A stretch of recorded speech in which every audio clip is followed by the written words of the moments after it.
The torches burn low in a vast stone chamber where echoes replace prayers. Smoke curls toward the ceiling, carrying the scent of wax, sweat, and fear. In the center of the room stands a man stripped of dignity, surrounded by robed figures whose faces flicker in the candlelight like demons pretending to be saints. His breath trembles in the silence. A scribe dips his quill, ready to immortalize the most humiliating moment of his life.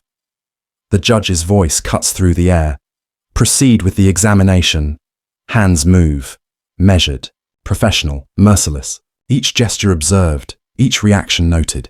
The body is treated not as flesh, but as evidence. The crowd outside murmurs in anticipation. They have come to witness a new kind of trial, one that decides not guilt or innocence, but worthiness, whether a man may call himself husband, whether his bloodline deserves to continue. We think the medieval world was bound by modesty.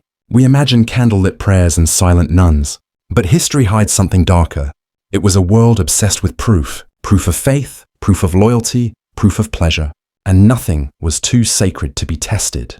The scribe records the final words. No motion observed. The bishop nods. The verdict is given. The man's marriage is annulled, his honor erased, his name whispered as curse. The door closes, the crowd disperses, and the church counts another fee. The camera of history pulls back, revealing not one courtroom but dozens across Europe, where men and women were stripped before the law. This is not a story of love. It is a story of control. Viewer discretion advised. The following account depicts historically documented rituals, trials, and medical practices from 1100 to 1500 CE, including public examinations, witnessed consummations, and punitive shaming.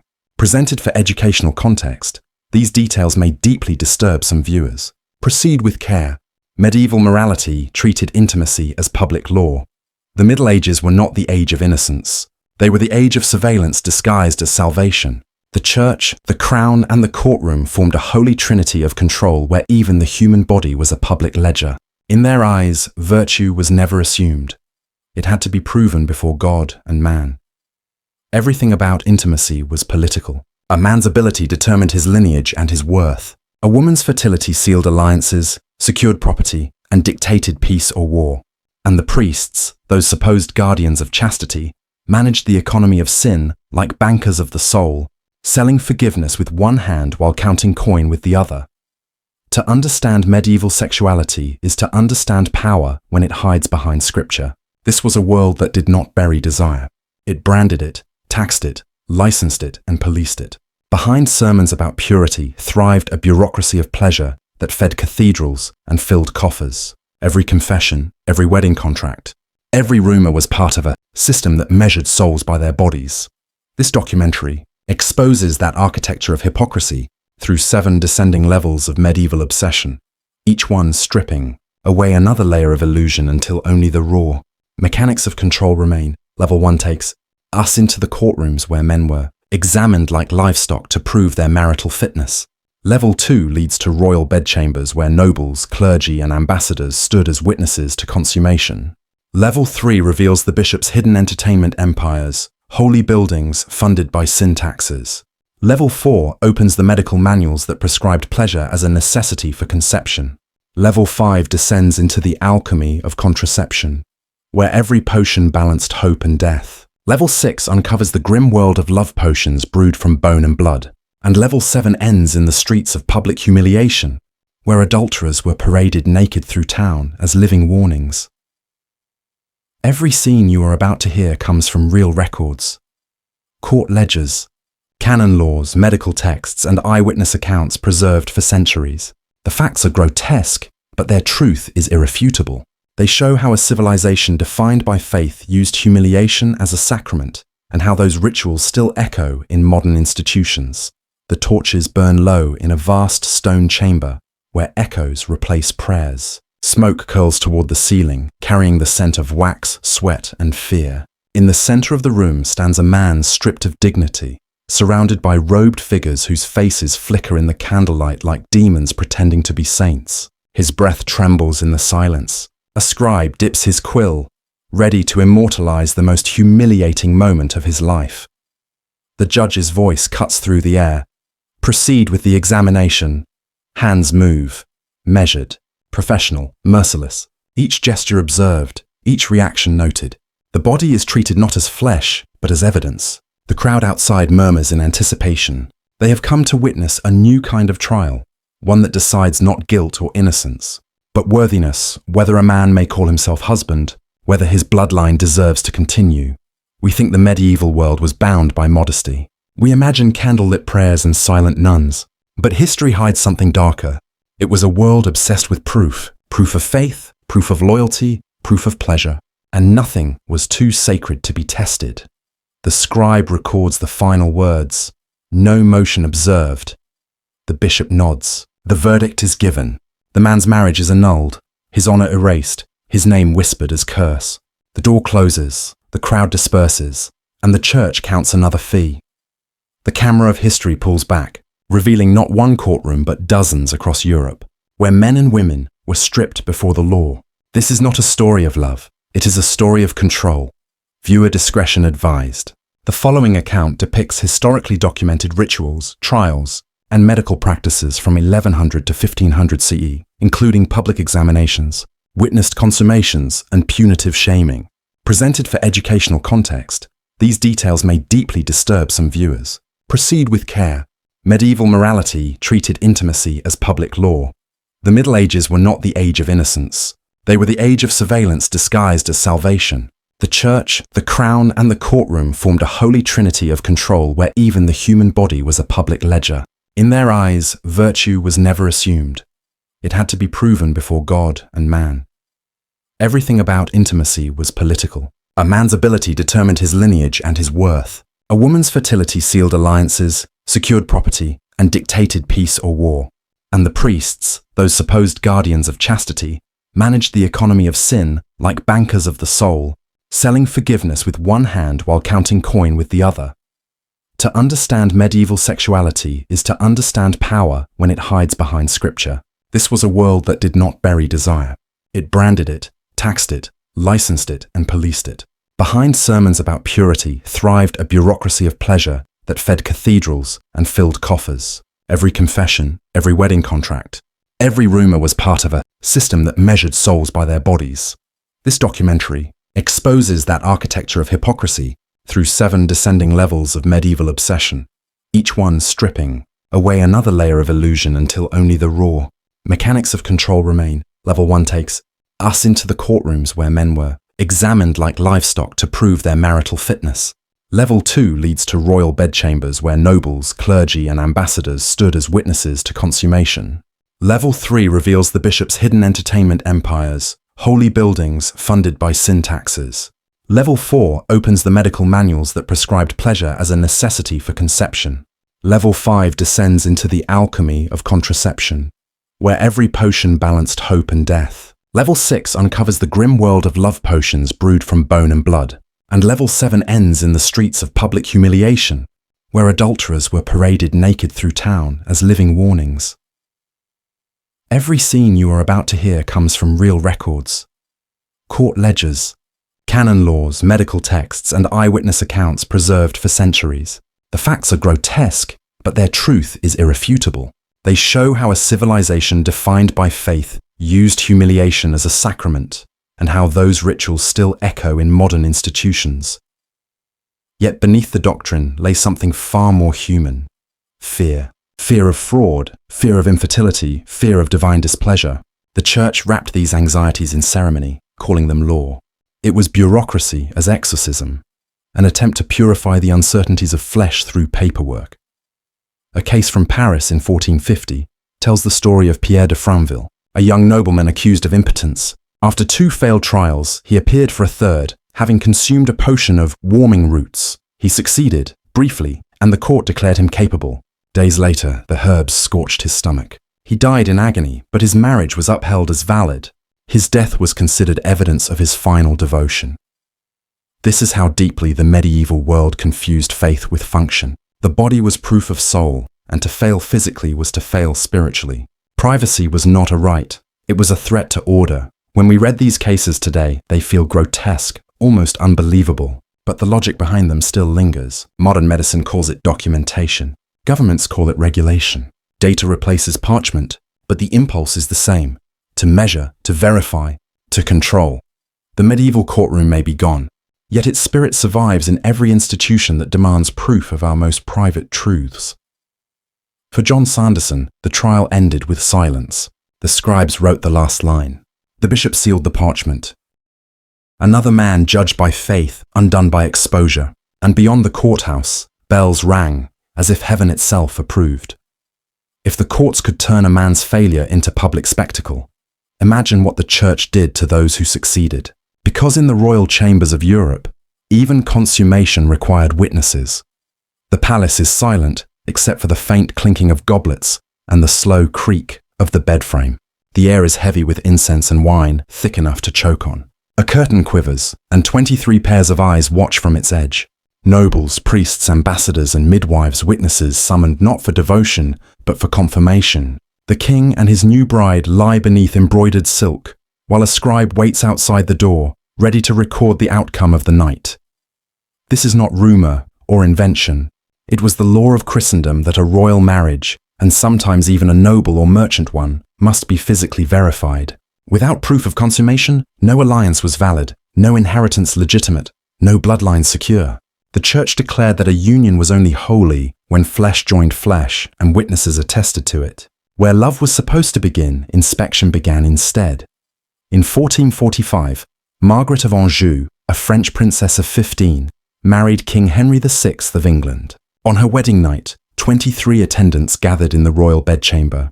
The Archbishop of Canterbury stood near the foot of the bed, murmuring prayers as the curtains drew closed.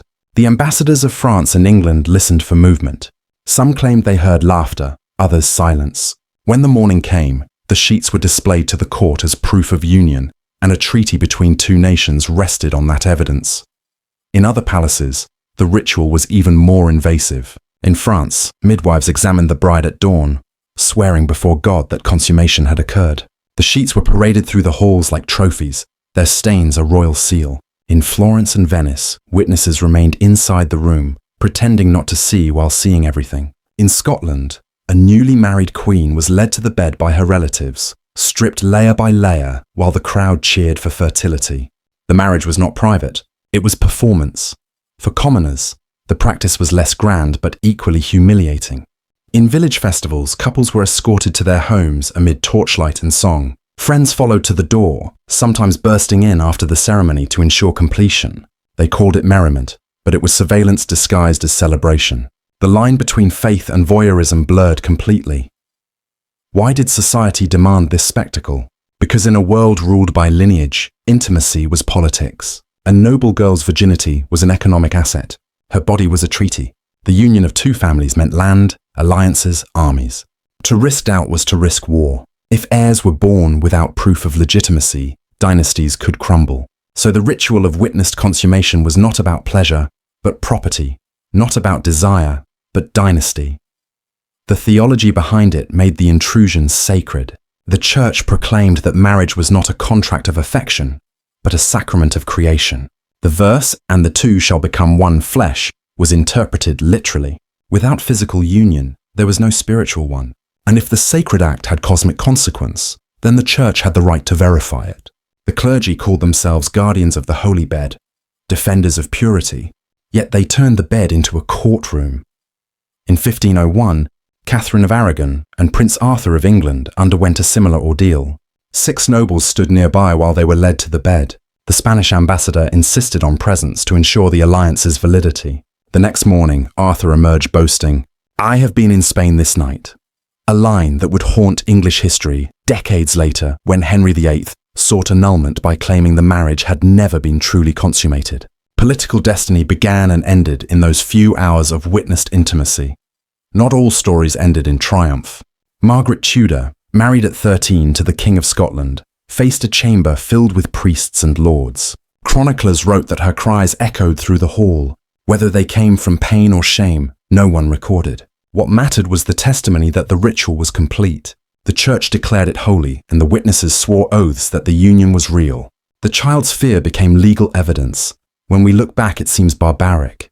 But in that world, privacy was weakness. To hide was to invite suspicion. Every noble family wanted proof, and proof meant eyes. The ritual became tradition. Tradition became doctrine, and doctrine became control. Yet even the sanctity of the act could not protect it from gossip. Courtiers whispered about brides who trembled, grooms who faltered, and priests who watched too closely.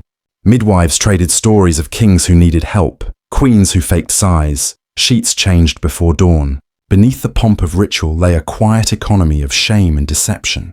Servants were bribed to confirm success. Physicians prescribed warming oils. Maids forged evidence. The holy bed became a marketplace of lies. Still, the system endured for centuries because it served its masters. For kings and bishops, witnessed consummation turned desire into documentation, the body into treaty paper. The union of flesh became an act of governance, every thrust recorded, every breath accounted for, every outcome monetized. Today, it is easy to scoff at such cruelty, but its logic remains familiar. We no longer parade bedsheets, yet our private moments are still watched, archived, and monetized. Digital screens have replaced courtiers, and algorithms serve as witnesses. Intimacy is still evidence, only the form has changed. We live stream what our ancestors hid, expose what they sanctified, and still fear the same judgment they did. The palace fades to black, but the echo of the witnesses remains. The idea that love must be proven in public, that private acts require validation, did not die with the Middle Ages. It evolved into data, photography, surveillance. The audience no longer stands at the foot of the bed. They scroll instead. The camera of history moves on, from the royal bedchamber to the bishop's house, where another kind of hypocrisy thrives. The same church that blessed the wedding bed now owns the streets of sin. The church bells rang each morning above the city of London. The sound promised purity and prayer, yet only a few streets away another kind of congregation gathered. Beneath the banner of the Bishop of Winchester stood a district known as Suffolk. It was filled with painted doors, candle smoke, and the scent of ale and perfume. Here the bishop was not a shepherd of souls. He was a landlord. His tenants were women. His business was pleasure. The Bishop of Winchester did not hide this empire. His coat of arms hung proudly above the entrances. Records list 18 establishments under his control, all paying tax to the cathedral treasury. The church called them licensed houses of comfort.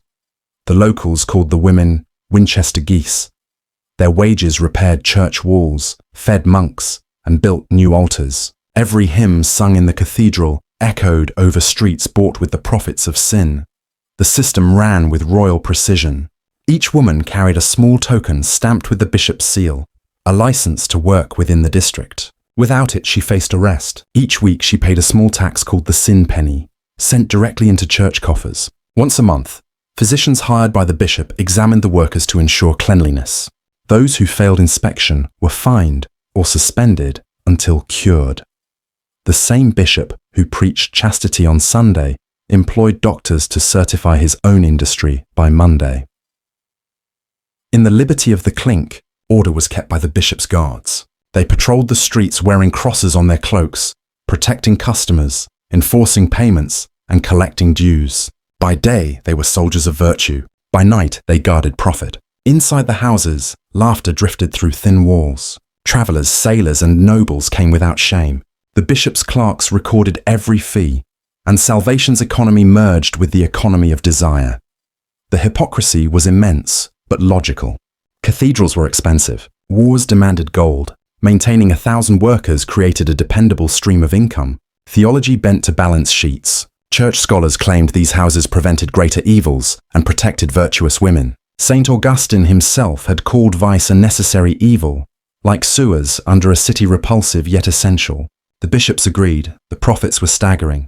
Surviving ledgers show an average weekly income of £40 per house, worth thousands today. A third went to the women, a third to maintenance, and the rest to the bishop's treasury. The money financed sermons, imported wine, and endless candles that burned above marble altars. Every beam of light inside the cathedral was fueled by what the city whispered outside. The pattern repeated across Europe. In Avignon, when the papacy left Rome, the Pope's own treasurer managed a district built within church walls. Its stone gate still stands, carved with the papal arms.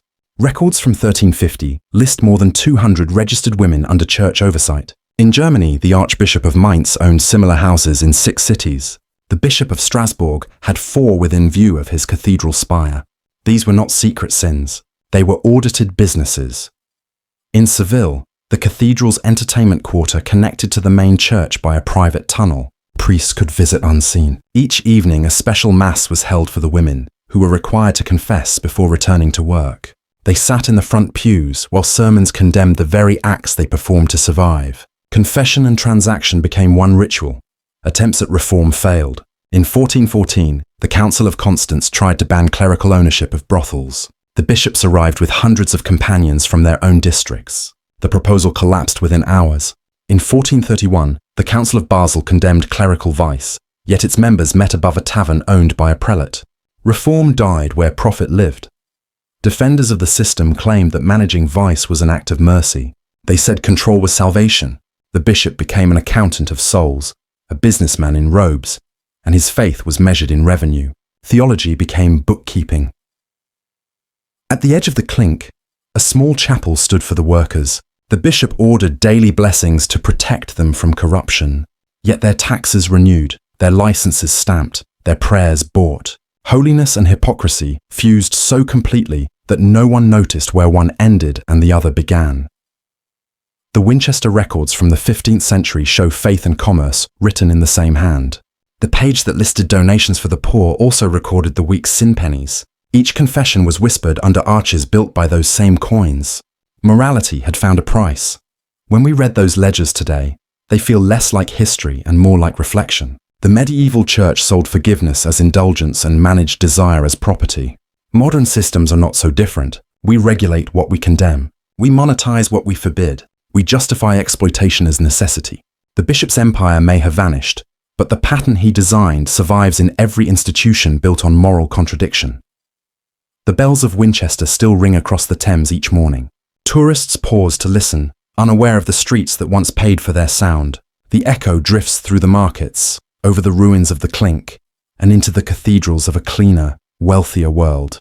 History remembers the faith. It rarely remembers the cost. The story now moves from the streets of profit to the chambers of medicine, where doctors replaced priests and prescriptions replaced prayers. The body remained on trial, and science would soon become the new confessor. The physician's chamber smelled of herbs and smoke.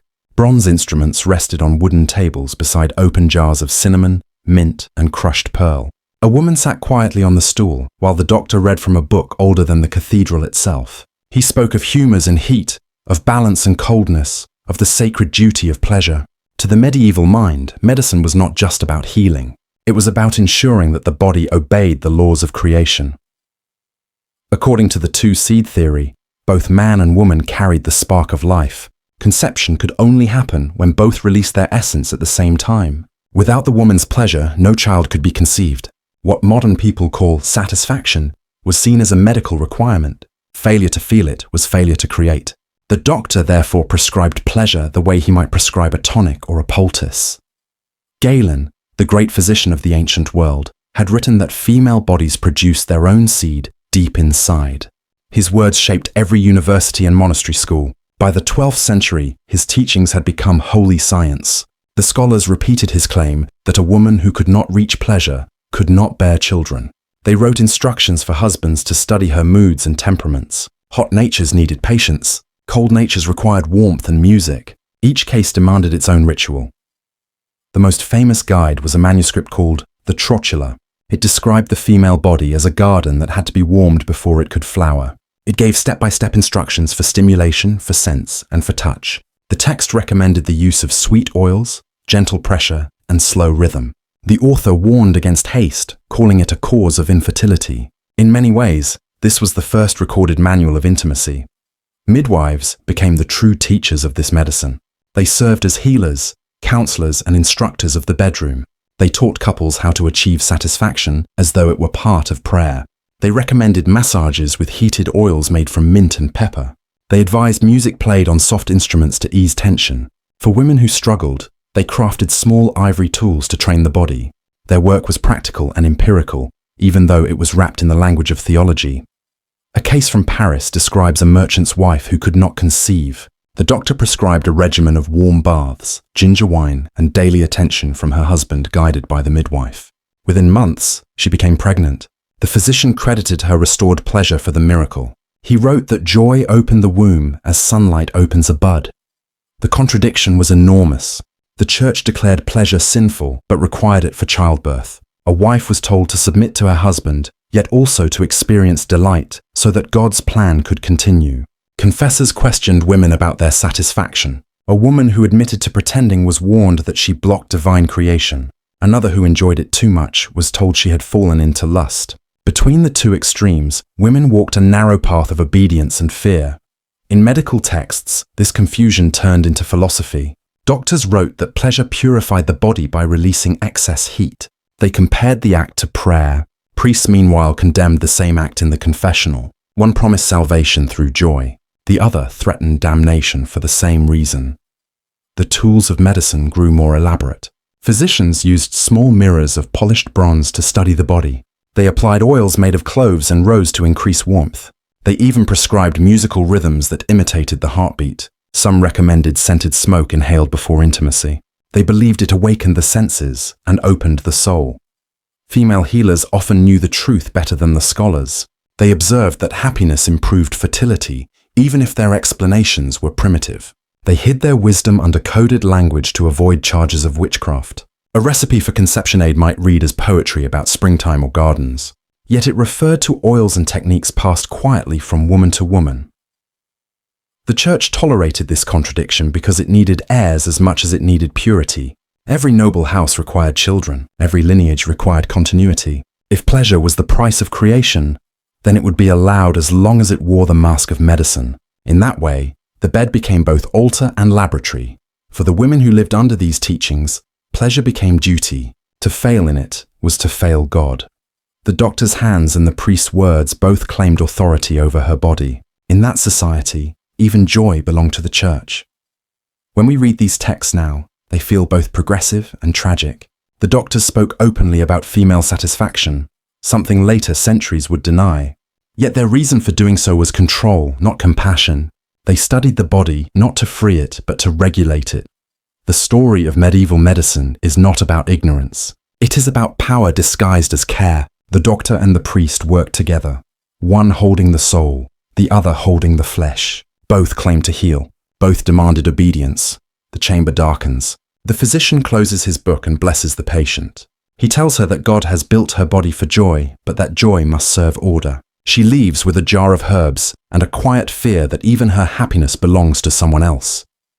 The age of faith had turned the act of creation into a test of discipline, but the next chapter would replace medicine with desperation. When pleasure became dangerous, women sought control over life itself, and that search led them into poison, pain, and death.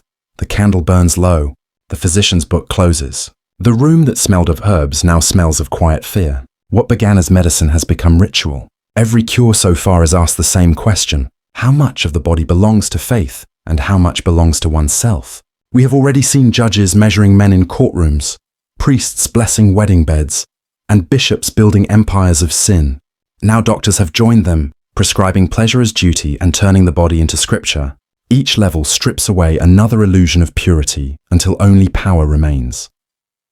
The story so far has been about control disguised as care, but what comes next moves beyond ritual and law. It enters the realm of danger. The next chapters descend from medical contradiction into mortal risk, from experiments meant to heal to choices that could kill.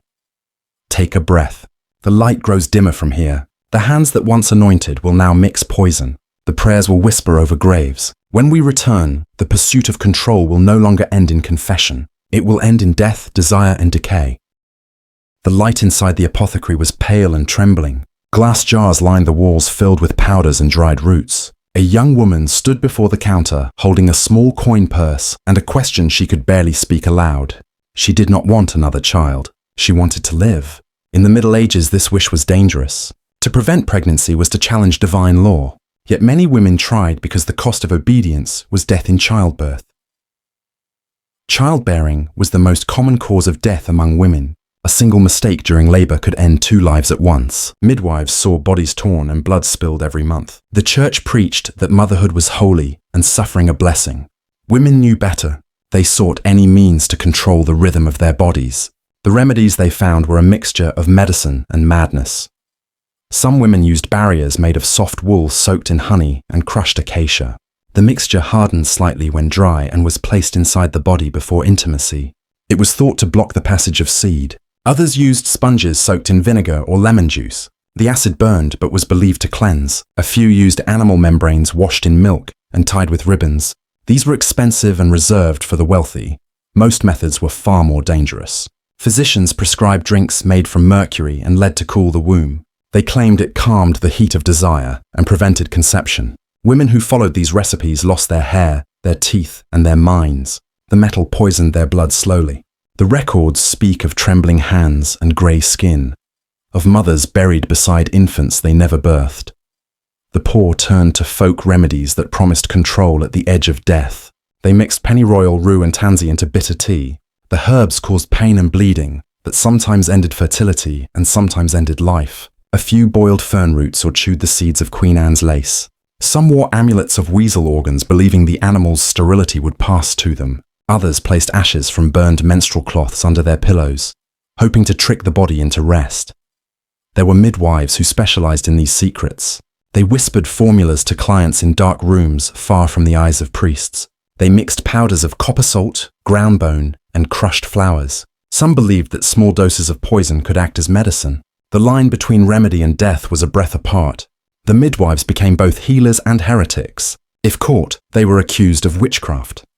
Archaeological evidence confirms these practices. Excavations of medieval cemeteries reveal young women with bones heavy with lead and mercury. Others show internal burns from acidic mixtures. Some were found with small jars still sealed beside them. These were the tools of control and the symbols of defiance. Why would they take such risks? Because every birth carried terror. Wealthy women feared losing beauty and status. Poor women feared starvation. Many had already buried children. The pain of loss was greater than the fear of sin. A potion that promised choice, even at the price of death, seemed worth it. The church responded with condemnation. Priests called contraception rebellion against God.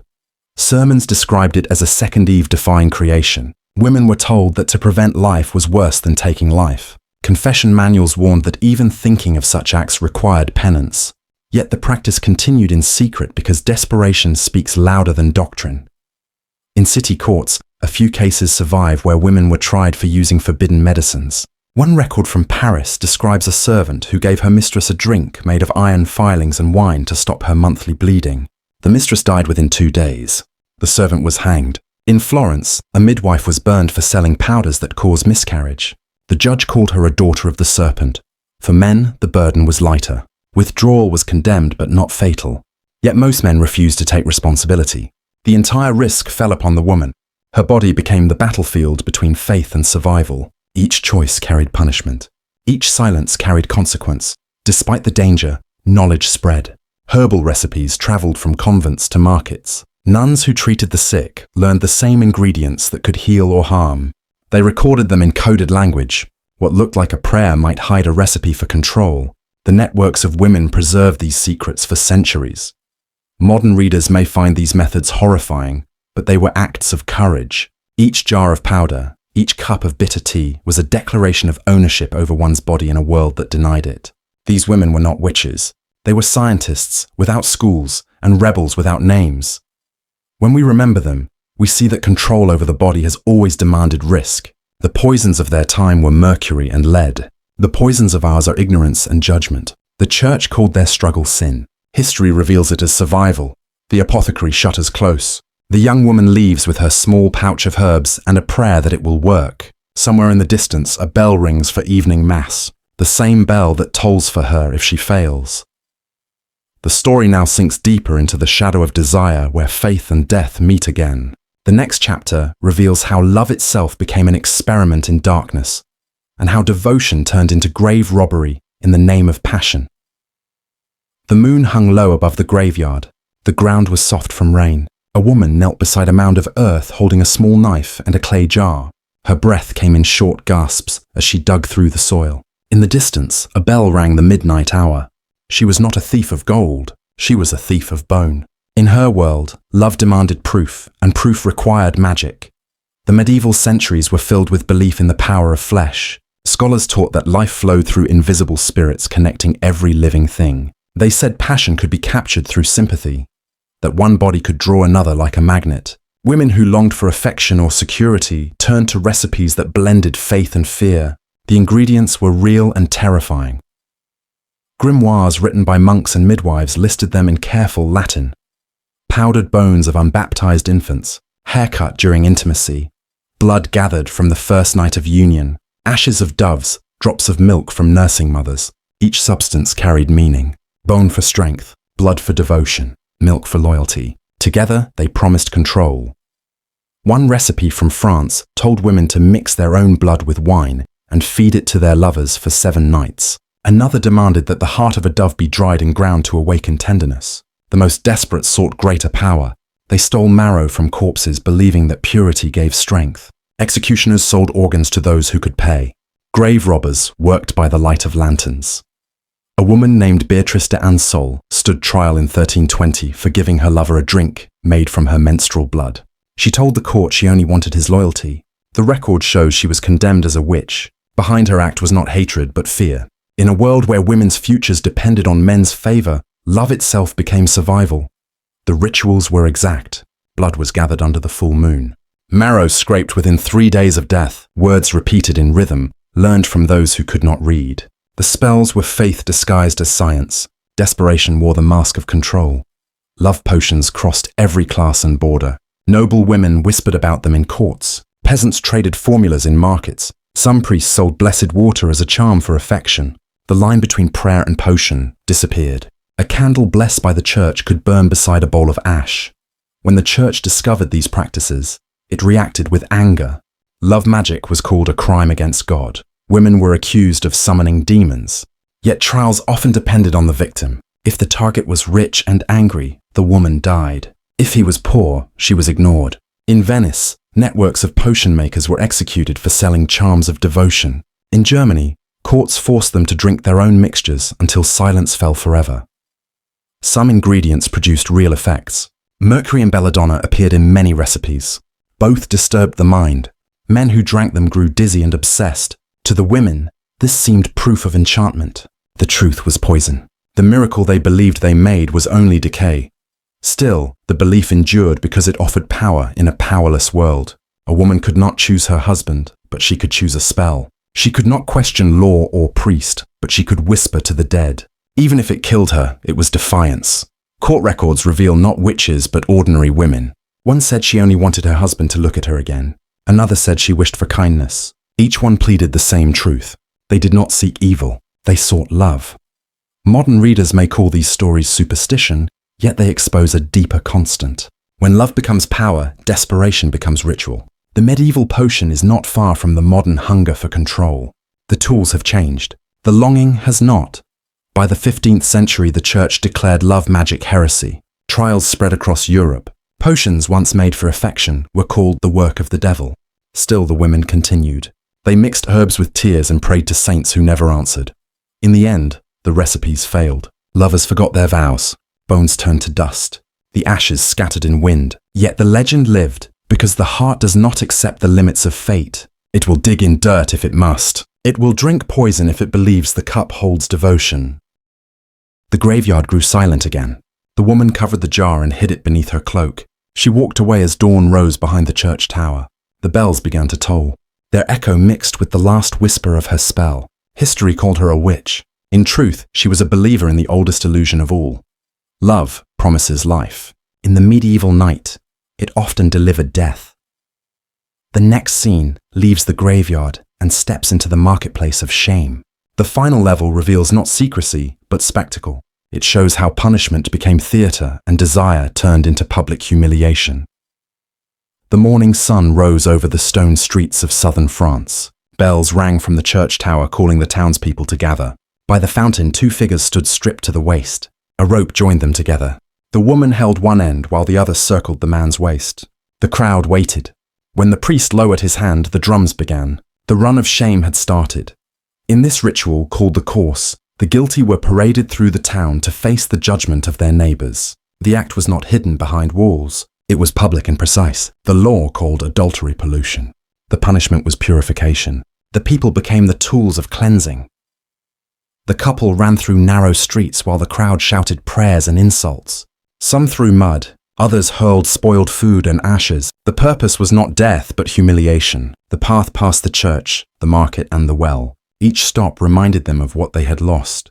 The woman's grip on the rope symbolized her fall. The man's bare back displayed his defeat. Together, they were the mirror of lust and guilt. The church claimed the punishment restored order. Priests said sin spread like disease and had to be washed away through pain. In truth, it was theater. The people came to watch. Vendors sold bread and cider. Children climbed walls to see better. Drummers followed the runners, setting rhythm for the crowd's anger. Adultery had become a carnival of punishment. Court records from Carcassonne in 1347 tell of a merchant's wife and a young clerk forced to run through the city. The crowd beat them until the man collapsed. He died from infection a week later. The record called it divine justice. Another case from Toulouse speaks of a night caught with a baker's wife. His rank offered no mercy. The sight of a noble led by a common woman thrilled the mob. He survived, but his injuries ended his life as a knight. For women, the outcome was often exile. When the run ended, they were driven from the city. The men sometimes stayed if they could pay the magistrate. The double standard was open. The woman carried the shame. The man carried the story. The ceremony began at dawn with the ringing of a special bell. Town criers shouted the names of the guilty. The priest blessed the rope. The clerk read the charge. The crowd answered with cheers. Guards stood at every corner to keep pace. At the end of the route, the couple knelt in the mud before the church door. The priest sprinkled them with holy water and declared them clean. The crowd sang hymns and went home satisfied. Historians describe these rituals as acts of collective control. Marriage in the medieval world was not private devotion. It was a public contract tied to property and inheritance. Adultery threatened that order by casting doubt on lineage. The course was meant to repair that threat by displaying obedience. The body became message. Pain became proof. The severity of the punishment changed from place to place. In England, the guilty stood in stocks or were shaved bald. In Germany, tar and feathers replaced rope. In Italy, the pair rode donkeys facing backward while the crowd mocked them. In France, the rope remained the chosen mark of sin because it joined the offenders together. The rope meant that guilt could not be escaped. The behavior of the crowd revealed more about the living than about the accused. Anger mixed with laughter, fear mixed with delight. Watching others suffer reminded the people that their own lives remained secure inside the boundaries of law. The punishment united the community through shared cruelty. Survivors were few. Those who endured carried scars both visible and silent. Some entered monasteries. Others fled to new towns under false names. The rare few who returned lived beneath eyes that never forgot. Each whisper in the market was a shadow of the rope that once bound them. Over time, the cruelty softened. By the 16th century, many towns replaced the run with processions. Offenders wore signs naming their crimes or rode backward on mules. The crowd still laughed but no longer killed. Public shame survived, though bloodshed declined. To the modern world, such rituals appear monstrous. Yet their spirit endures. The rope has become rumor. The run has become digital. The crowd now gathers on screens instead of squares. Public shame no longer draws blood but still destroys lives. The mob now throws words instead of stones. The pain remains the same. The course ended at the edge of the town. The priest raised his hand and declared balance restored. The bells rang. The crowd cheered. The sinners were freed, but their names remained bound to memory. The rope that once held them would never loosen in history. The age of public punishment has ended, yet the desire to judge survives. The medieval square has become the modern forum. The faces have changed. The ritual remains. The next moment leaves the noise of the crowd and steps into reflection. There the question waits. What do these ancient punishments reveal about privacy and the price of freedom? The streets are empty now. The drums of punishment have faded. Yet the eyes remain. They have only changed shape. The medieval crowd stood in the square. The modern crowd hides behind screens. The same need to witness and to judge still governs the human heart. The rope of the past has turned into the network of the present. Privacy once meant walls and doors. Today it means passwords and firewalls.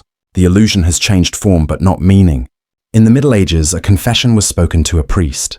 Now it is typed into a search bar. Then the record was written in ink. Now it is stored in data. Every word saved. Every thought traced. Every weakness filed in silence.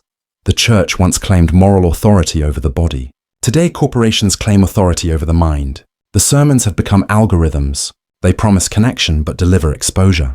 They whisper that you are free while recording every move. The camera in your pocket watches as faithfully as the priest once listened. Every click becomes a confession.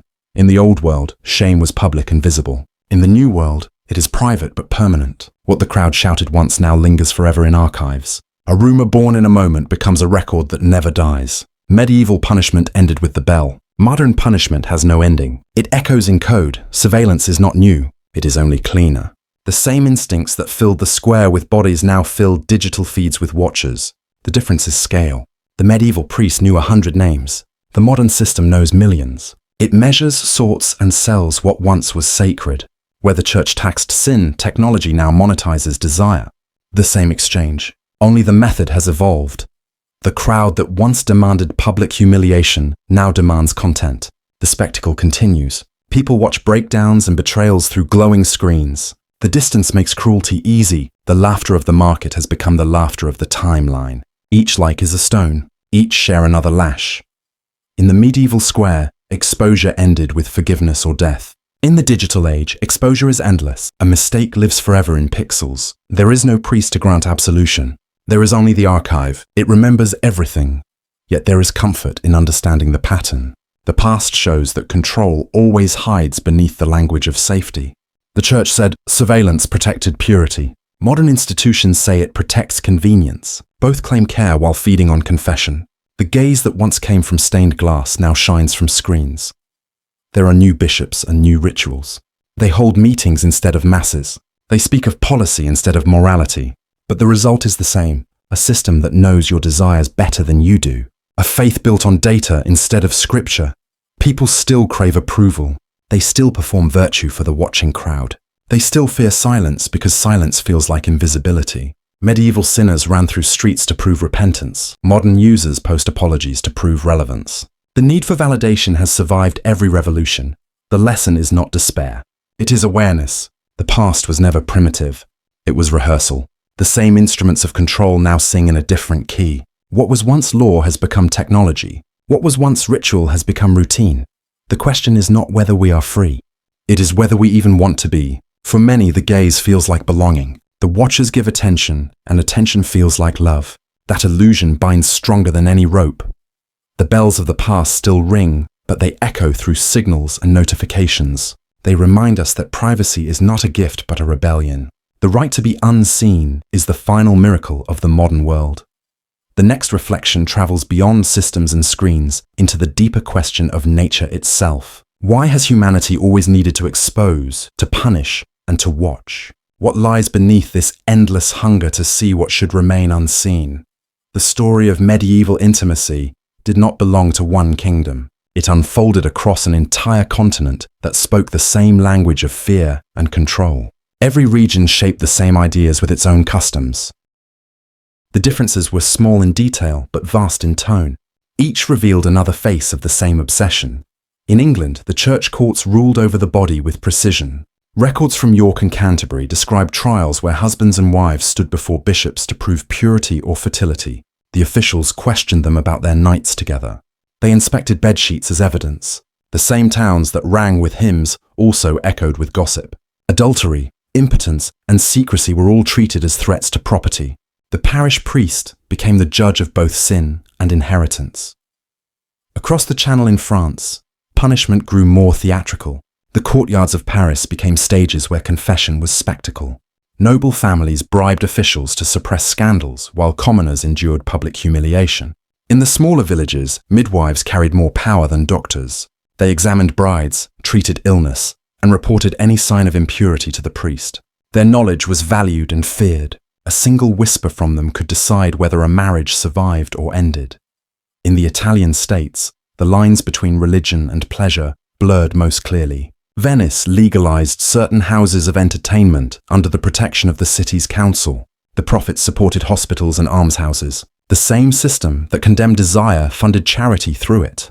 Florence kept its purity laws strict, but its art celebrated the human body with divine beauty. Painters and sculptors turned forbidden flesh into sacred vision.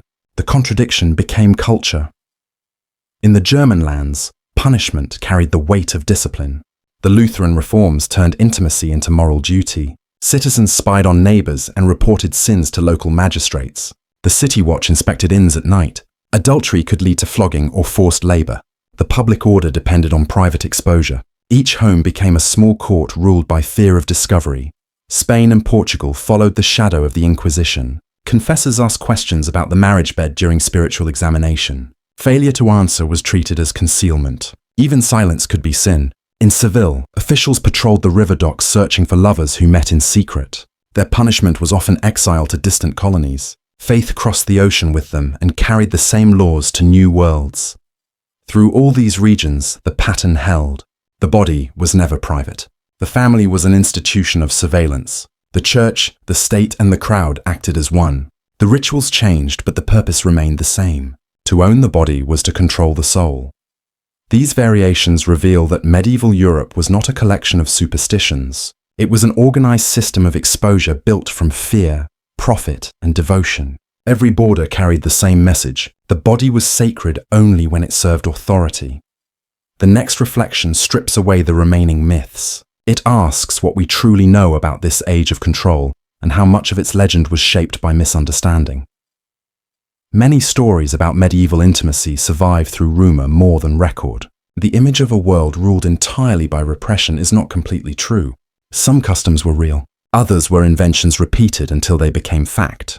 To understand this age, one must separate the evidence from the echo. The most famous myth is the sheet with the hole. People imagine that married couples use cloth barriers to preserve modesty during intimacy. No record from any medieval court or medical text confirms this. The story first appeared centuries later in satire. It reflected how later generations mocked the past, not how the past lived. Real medieval rituals were invasive but not absurd. They did not hide the body, they displayed it. Another myth claims that all people feared pleasure. In truth, many scholars wrote openly about desire. Medical guides such as the Trotula encouraged harmony between husband and wife for health. The church condemned excess, but it also taught that joy within marriage was natural. The fear came from loss of control, not from the act itself. The body was sacred when ruled by law and faith. A third illusion is that women had no voice. Court records and surviving letters show otherwise. Wives brought cases against husbands for neglect. Some refused forced marriages. Others used confession to reveal abuse. Their words were filtered through male scribes, but their resistance remains visible. The medieval woman was not silent. She was constrained but aware. Another exaggeration is that secrecy defined everything. In reality, much of life was lived in the open. Villages were small. People shared homes, walls, and work. Privacy, as we imagine it, did not exist. Intimacy was woven into daily life. The modern idea of the locked door had not yet been born. What we know about these practices comes from court rolls, canon law, and medical manuscripts. Scribes wrote in Latin on parchment that has survived for centuries. Many of the most vivid details come from church cases about marriage and inheritance. When a dispute arose, the testimony was copied line by line. Those documents preserve real voices speaking of fear, pride, and shame. Historians compare these texts to trace the patterns of control. They find not chaos but structure. The church built systems that linked morality with economy. Desire was recorded as evidence. Sin was counted as tax. Myths grow because they simplify the truth. The real story is stranger. The medieval world was not obsessed with denying desire. It was obsessed with owning it. The next reflection steps away from fact and enters philosophy. It looks into the reason power has always needed to govern love, and why control of the body always leads to control of the soul. The story of the medieval body is not only a record of history, it is a mirror held up to the human spirit. Every age creates its own form of control and then calls it morality. The church, the crown, and the court all claim to defend virtue, yet what they truly guarded was power. The body became the battlefield where faith and authority met. To study these rituals is to see the architecture of fear. The fear of chaos, the fear of desire, the fear of losing order. Power has always dressed itself in sacred language to make obedience feel holy. When the priests demanded proof of purity, they were not protecting souls. They were protecting systems. Every examination, every confession, every punishment was a reminder that the individual belonged to the collective.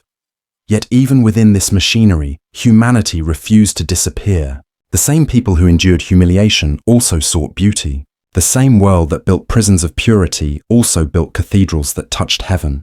Within the contradiction lies the truth of our species. We destroy and we create from the same hunger. Psychologists call it the shadow, the part of the self that contains what society forbids. The medieval world tried to externalize that shadow, to drag it into the light and whip it clean. But the darkness never left. It only learned to hide. It lives now in the spaces we call private, in the thoughts we never speak, in the screens that reflect us more clearly than mirrors. Gratitude is born from understanding this. Privacy, autonomy, and love without permission are not natural conditions. They are victories carved from centuries of control. Every time we close a door, every time we choose without witness, we are doing something revolutionary. The lesson the medieval world offers is not horror, but awareness. The need to control is eternal, but so is the will to be free. Power builds its temples in every age. Freedom survives in the quiet between their bells. The next and final reflection will close this long descent through darkness. It will remind us that the greatest miracle of the modern age is not progress, but privacy itself. The bells fade now into silence. The torches are out. The courts are empty. The crowds have gone home. What remains are the echoes of the lives once measured, examined, and shamed. Every testimony, every confession, every scream in the square led to the world we know today. A world where the door can close, the lights can dim, and the body can finally belong to itself. The miracle is not that humanity became pure. It is that we learned to call privacy a right instead of a crime. The distance between a medieval courtroom and a modern bedroom is measured in centuries of pain and resistance. Every freedom of choice, every moment of intimacy, every secret kept is written in the blood of those who lived without it. History shows us what happens when power claims to protect virtue. It teaches us to guard the line between judgment and control. Remember this the next time you lock a door or turn away a gaze. That small act is a victory they never had. Tell me, which of the 7 levels unsettled you most? And if you are grateful for your privacy, let the world know. Subscribe. Remember, never forget how hard it was to be unseen.